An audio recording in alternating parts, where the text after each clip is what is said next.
Well, hello, Tube. Take two because take one turned into like a 17-minute ramble. We're going to try to avoid that. We're smoking Red Trace 40 Virginia. You know what that is. Drinking the only water that kicks thirst ass. Yes. Anyway, we are here to speak about something brilliant. A man who's sometimes brilliant. That's the name of the book by Larry Brilliant. I don't know if that was clever or not. We're just gonna go with it, right? Larry Brilliant, hippie doctor, hippie doctor, part of the Wavy Gravy family, the hog farm, um, which in 2022 I'm hoping to read a couple books about the hog farm because they are absolutely fascinating.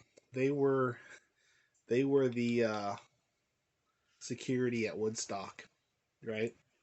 And they actually did a pretty good job at um, just helping people.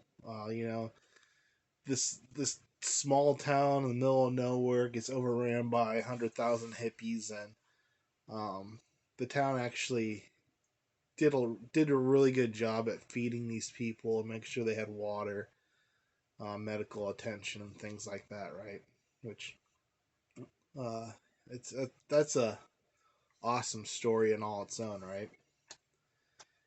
But anyway, so Larry Brilliant was a accidental follower of Maharaji named Kuroli Baba, and his girlfriend is mainly the follow. His wife was mainly the follower, and he just kind of put up with it at the beginning there to stay married, and um,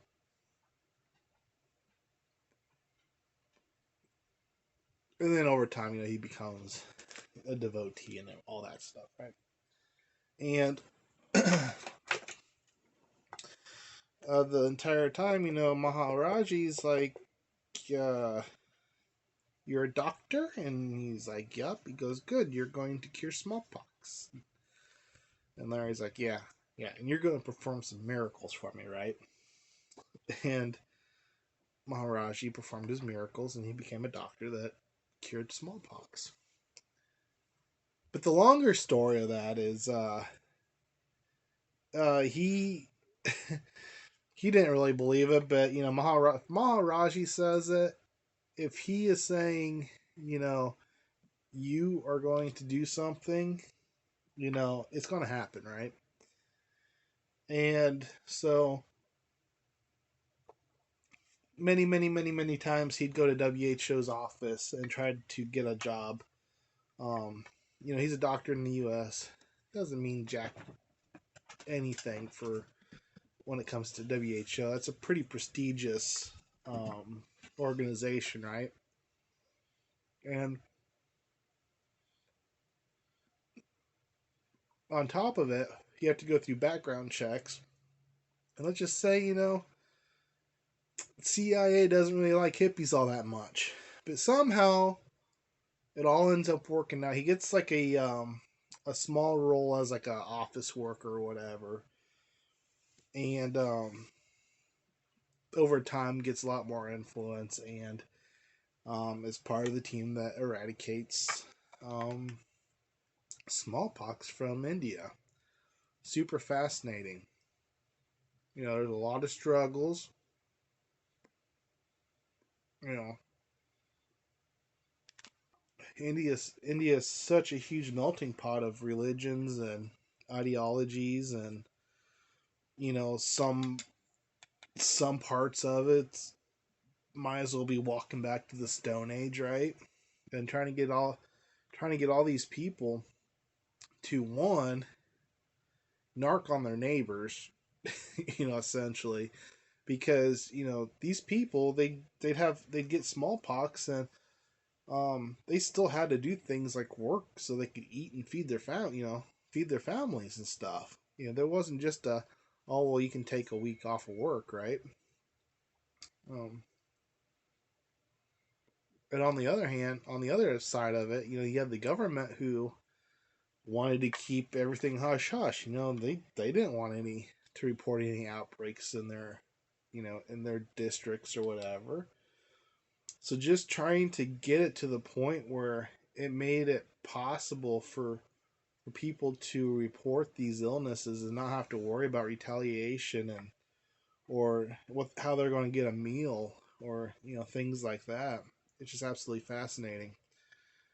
And the thing to remember is, we are living in a time of a pandemic, and you know, I'm I'm I doubt that there's many people alive to this day that can remember smallpox in the United States. We've had the vaccine slash ways of treating it for decades, right? Decades, half a century or more, and but we've been living through the big C word, and you have to look at the numbers, but the big C word, huge, and of course some of you out there may have had family members, friends, family, whatever, that have died or had long term complications, and in that case, it's a devastating disease, right? Whereas, for example, someone my age in my peak health, um, it's like 3 out of 10,000 people um, succumb to it, right? Whereas with smallpox, it was something like 30%. 3 out of 10 people, and there were strains of it where if you got it, there's 100% chance like you will not survive it, right? And my phone's about ready to die, which is perfect because then I can't ramble on for another 10 minutes. So you just think about how devastating um, this, the big C word is for us today. And just think about how devastating, smallpox was like the first biological weapon, right? You had was it the Spanish that gave the Indians the smallpox blankets? You know, was it the Spanish? I don't remember my history all that well. But yeah, and it wiped out thousands of Indians, right? So yeah, it kind of brings into perspective of um, you know the kind of fears that must have been going on when it came to things like smallpox or tuberculosis, or those horrible painful diseases. And just think, and you gotta think too, if back then they didn't have the Twitters or the YouTubes or 24-hour news, all that to even hype it up any more than what it was. So can you imagine going through something that had a 30% death rate with today's technology? Oh my word, that is scary. That is almost pick up your bounce backpack and head to the woods and try to survive off the grid sort of a situation, right? Can you imagine the craziness that the world will be in? You will not have toilet paper ever again for your life. Not one day will you have toilet paper left. No more paper towels for you. You just will be instantly gobbled up. Yeah. Sometimes Brilliant by Larry Brilliant. I really thoroughly enjoyed this. This was fascinating, and it made it even more so because he was a hippie. and he shouldn't have been able to do what he did. But, Maharaji, he has his ways, whether you believe in him or not, whether you believe that he had his mystical powers or not. There's a lot of things, a lot of stories out there from people who were alive who witnessed it firsthand or was part of it firsthand.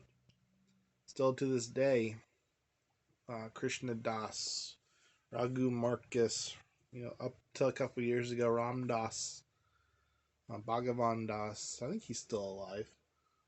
There are a lot of people that have witnessed a lot of weird things surrounded by Neem Karoli.